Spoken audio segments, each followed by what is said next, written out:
আলাইকুম, কেমন আছেন? এই দেখেন একটা ছোট্ট একটা বাজারের মতো, এখানে তেল পাম্প আছে, একটা দোকানপাট আছে। এই তো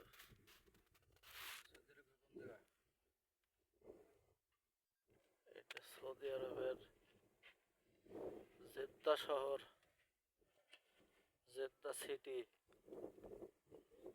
এই হচ্ছে হলো জেদ্দা সিটি। দেখেন জেদ্দা সিটিতে 4-5টা দোকান, বাকালা, এতে সবাই বাকালা, আমরা বলি দোকান।